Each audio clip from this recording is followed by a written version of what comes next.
নমস্কাৰ আপোনালোকক স্বাগতম জনাইছোঁ মোৰ অন্য এটা ভিডিঅ'লৈ। হাঁহিম নে কান্দিম নে ক'ব পৰা নাই, এনেকুৱা এটা ভিডিঅ' চাই মানে বাতৰি এটা চাই বহুত হাঁহি উঠিছে। পেটৰ নাই ছিগি যোৱাৰ নিচিনাকৈ হাঁহি উঠিছে। মানে গালি পাৰিব লাগে কাক আৰু গালি পাৰিছে কাক। ল'ব লাগে পুত্ৰৰ নাম, লৈছে পিতৃৰ নাম। তেওঁ মৰাৰ আজি বহুত বছৰেই হৈ গ'ল, কিন্তু তেওঁকহে গালি পাৰি আছে। আচলতে গালি পাৰিব লাগিছিলে ৰাহুল গান্ধীক, কিন্তু গালি পাৰিছে ৰাজীৱ গান্ধীক।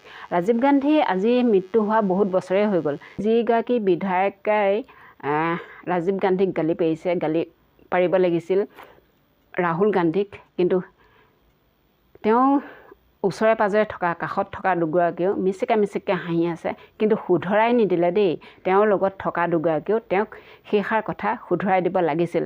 আচলতে মানুহৰ আগত লাজ পোৱাতকৈ কিছুমান কথা যিমানে ডাঙৰ মানুহ হওক নহওক নক'লেই ভাল। বলক ভিডিঅ'টোৰ মাজলৈ আগুৱাই যাওঁ।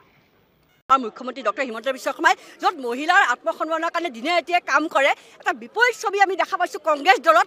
কংগ্ৰেছ দলৰ নেতা ৰাজীৱ গান্ধীয়ে মহিলাৰ সাংসদৰ ওপৰত, মহিলাৰ ওপৰত ইমান অপমানসূচক মন্তব্য, ইমান অশালীন ব্যৱহাৰ। গতিকে তেনেকুৱা এজন সাংসদক ডিছকুৱালিফাই কৰিব লাগে। ৰাজীৱ গান্ধীক এজ এ MP ডিছকুৱালিফাই কৰিব লাগে। Very soon he should be disqualified from his MPship। আৰু আমি বিচাৰোঁ যে এনেকুৱা ধৰণৰ পাৰ্টিয়ে থাকিব নালাগে।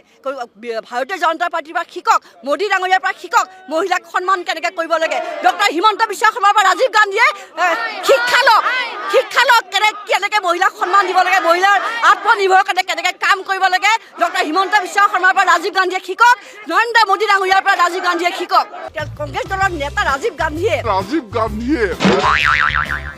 গান্ধীয়ে মহিলাৰ সাংসদৰ ওপৰত, মহিলাৰ ওপৰত ইমান অপমানসূচক মন্তব্য, ইমান অশালীন ব্যৱহাৰ। গতিকে তেনেকুৱা এজন সাংসদক ডিছকুৱালিফাই কৰিব লাগে।